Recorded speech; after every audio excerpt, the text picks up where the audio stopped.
ஹே அர்ஜுனாரி, சங்கரர் அவதாரம் தந்து இந்த ஜகத்துக்கு குரு ஆச்சாரியார் அப்படிங்கிற ஸ்தானத்திலையும் நீயே இருந்திருக்க. ஜகத்துக்கு அம்மா அப்பா நீதான், ஜெகன்மாதா ஜெகநாயகி ஜெகநாதன் எல்லாம் நீதான். அதே மாதிரி மனுஷனுக்கு குருவும் வேணுமே. அம்மா அப்பா இருக்கிற மாதிரி ஜெகன்மாதா ஜெகநாதா நீதான், மீனாட்சி சொக்கநாதா.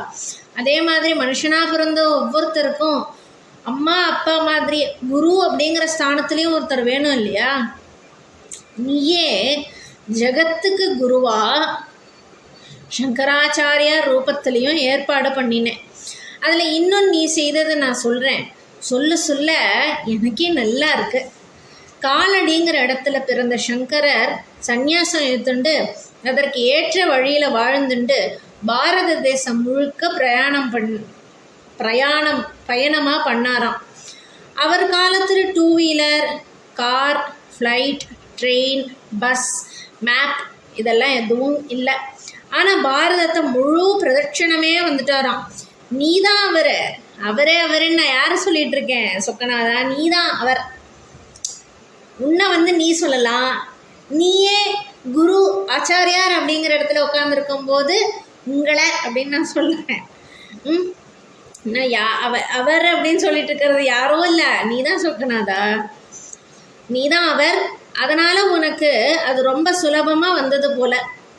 எனக்கு சொந்த வேலையை பக்கத்து ஊருக்கு போகவே பிரயத்தனம் படுறதுக்கு சௌகரியம் ஆக மாட்டேங்கிறது.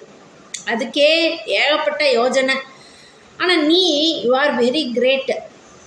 பாரத தேசத்திய பிரதட்சணம் செய்ய வேண்டிய காரியத்தையெல்லாம் சாதிச்சுட்டு 32 வருஷத்துக்குள்ளே முடிச்சுட்டீங்களே ஆச்சாரியாலே சங்கராச்சாரியாரே, யூ ஆர் வெரி கிரேட். சரி, அப்படியே நடந்து அவர் கைலாசமும் வந்தார். யார்? சங்கரர் தான். அங்கே உன்னை பார்த்துட்டு போகலான்னு. எப்படி? நீயே உன்னை பார்த்துக்கிறது. அது மாதிரி உன்னை பார்க்க வர்றவங்களை எல்லாம் வெறுங்கையோட நீ அனுப்ப மாட்டே இல்லையா சொக்கநாதா? ஸோ கைலாசத்துக்கு சங்கரர் வந்தாரா, நீ அவரையும் வெறுங்கையோட அனுப்பலை.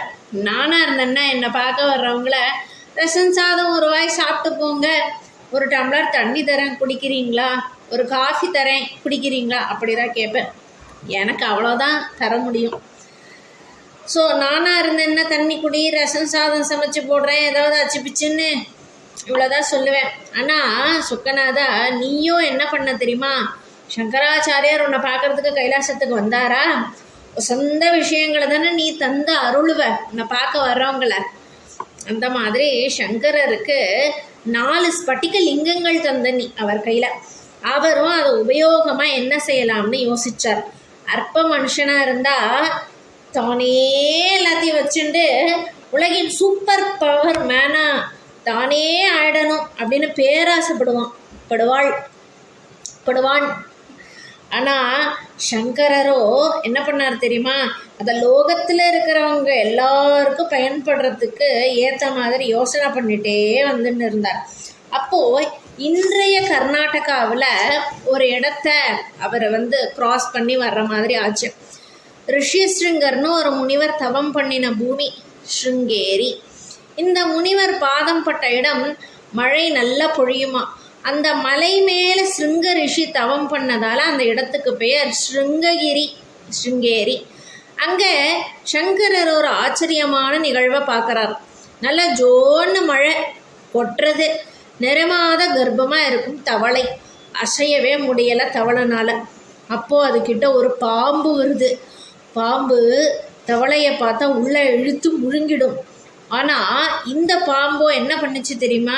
தன்னுடைய தலையை விரித்து படம் எடுத்து கர்ப்பிணி தவளைக்கு குடை பிடிச்சுதான்.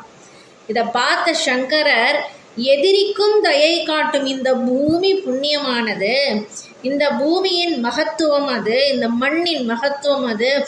எனவே ஒரு ஸ்பட்டிக லிங்கத்தை அங்கே பிரதிஷ்டை செஞ்சார் அவர். சாரதாம்பாள் அப்படிங்கிற நாமத்தில் சக்தியை வணங்கி சந்திரமௌலீஸ்வரரை அங்கே ஸ்தாபிதம் பண்ணார். அங்கே நித்திய வழிபாடு செய்ய தன் சிஷ்யர் ஒருவரான சுரேஸ்வராச்சாரியாரை அதற்கு இன்சார்ஜாக வச்சுட்டு மற்ற பகுதிக்கும் போனார். பாரதத்தின் 4 திசையிலும் மடங்களை நிறுவி மற்ற ஸ்பட்டிகலிங்கங்களையும் ஸ்தாபிதம் பண்ணார். ஒவ்வொரு மடமும் ஒவ்வொரு வேதத்தை போற்றி ரட்சிக்கும்படி வழிகளை ஏற்படுத்தினார். 4 பக்கமும் பாரதத்துக்கு வேலியும் எல்லா திசை மக்களுக்கும் கலங்கரை விளக்கமும் லைட் ஹவுஸாகவும் வேணுமே.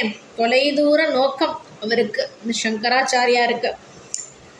தத்தளிக்கிற இந்த வாழ்க்கை சமுத்திரத்தில் சாகரத்தில் தத்தளிச்சுண்டு நடுவில் புயலில் மாட்டிகிட்டு இருக்கிறவங்களுக்கு எந்த சைடு போனால் கரை இருக்குது அப்படின்னு சொல்லி எங்கே போய் ஒதுங்கணும்னு தெரியாமல் நடுக்கடலை தத்தளிச்சுட்டு இருக்கிறவருக்கு ஒரு கலங்கரை விளக்கமாக ஒரு லைட் ஹவுஸ் இருக்குமே, அந்த மாதிரி பாரதத்தினுடைய 4 திசையிலையும் வேலி போட்டு அந்தந்த ஏரியாவில் இருக்கிற ஜனங்களுக்கு லைட் ஹவுஸாக இருக்கணும்னு தொலைதூர நோக்கத்தோடு அவர் ஸ்தாபிதம் பண்ணியிருக்கார் இந்த 4 ஸ்பட்டிகலிங்கத்தை 4 திக்கில்.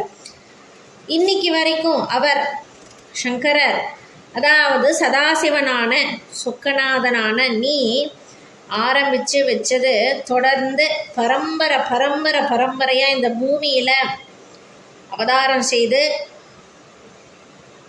ஆமாம் அவதாரம்னு தானே சொன்னோம், நான் பிறந்தேன்னு சொல்லலாம், உன்னோடது அவதாரம்.